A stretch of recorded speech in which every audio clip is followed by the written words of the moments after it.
What is going on, guys? Welcome back to the channel, and today I wanted to discuss 5 different things that I think would have left Battlefront 2 in a near perfect state if they were added at some point throughout its lifespan. Obviously now with support having ended, we do know these things won't be coming to the game, so to be honest this is going to be a fairly depressing video when you think about it in that way, but I thought it was still a good topic to discuss and pretty much reflect on what the game could have been. I do also want to make it clear that I'm not necessarily saying the game would be a perfect 10 out of 10 if we had these things, because the gameplay itself was extremely buggy for the entire lifespan of the game, so even with these things it still would have had its issues, but I do think that if these things had been added then it would have at least left the fundamentals of the game in an almost perfect state for them to end it, regardless of the state of the gameplay issues, content and balancing. So getting straight into it, and just keep in mind these are in no particular order, but the first thing that I think would have been an absolutely massive addition for the game, especially at a time like right now when the support has ended, is private matches.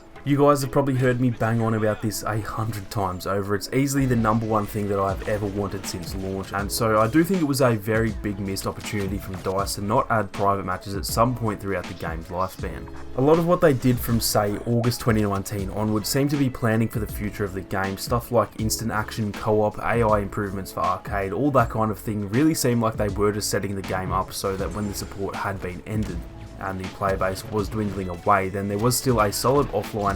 / co-op experience for those who just wanted to mess around on the game years down the line. In my opinion, private matches probably should have been added in with those new modes, as it really is something that can help preserve any video game for years to come, allowing players to set up their own matches and play with friends if there's no one else online to create full lobbies. Not only that, but even during the years when the game was supported, having private matches allows for so many awesome community events. A perfect example would be the World Cup that we're running at Battlefront Duels, or having other events that could even be set up by the devs themselves. It just allows for much more of a community feeling, and it is something that I think most people felt was lacking since day one. With Battlefront 2015 having private matches to then go and make a sequel which removed that feature, I think that was such a big mistake on DICE's part, and I do think that the future of the game will actually suffer greatly because of that. Next up on the list we have Felucia, Agent Kloss and Scarif being added to GA, as I feel like this was just another massive missed opportunity to pretty much add even more content without having to make the maps from scratch.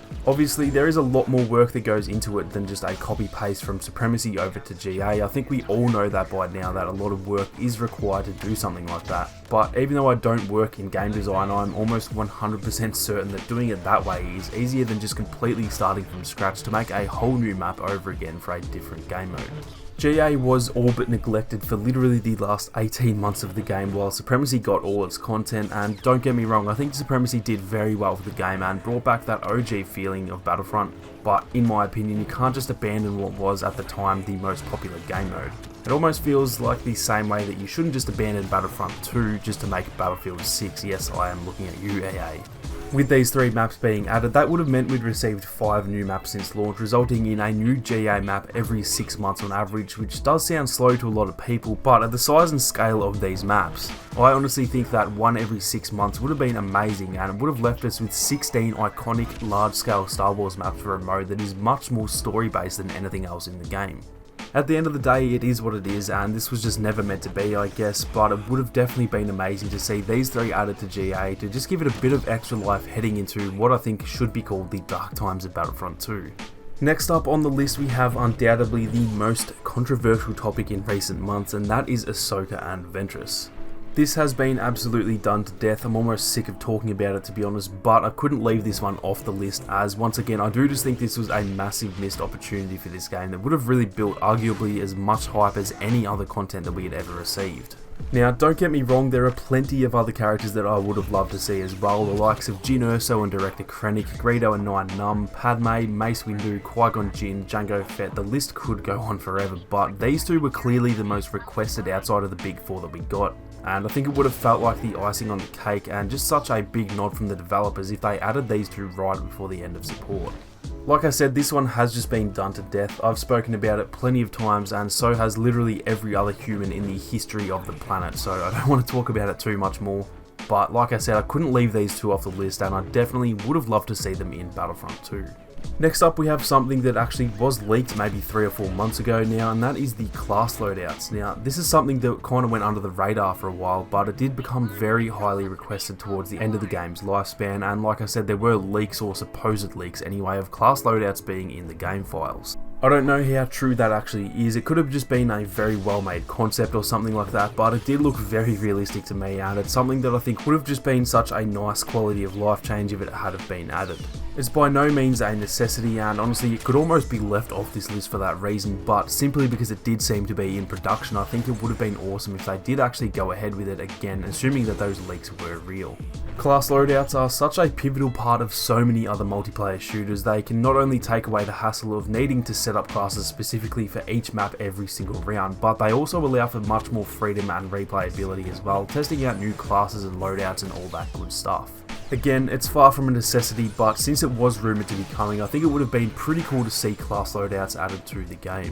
Now, last on the list we have something that actually baffles me that it's not in the game, and this is a multiplayer stat screen. This is a staple of pretty much every other shooter I've ever played. I'm not actually sure if I've ever in my life played another multiplayer game without a stat screen, but either way it would have been such an awesome feature to add, whether it was there from launch or something that they did add down the line. This is arguably one of the toughest things to add on this list. There were rumours that they had no way to get the previous stats, and so even if they were to add one, the stats leading up to that point might not have even been present in the game, which would essentially defeat the whole purpose, so that might be why we never got them in the game later on. Having a stats screen would just give us all something to look back on in the future and remember the game even more. I, for example, tend to go back and play some of the older Call of Duty games maybe once a year, and I always end up reminiscing on my stats, looking at my KD ratio, my most used weapons, best maps and all that kind of thing, and it just adds so much to the nostalgia of all those games that wouldn't really be possible without the stats there to look back on. Again, this one might be something that isn't quite necessary, but for me it was always something that I tried really hard to do, increasing my KD as much as possible and getting that win-loss ratio even higher and stuff like that. So I think if this game did have a stat screen, not only would it have added something at the time, but also something in the future for us all to look back on.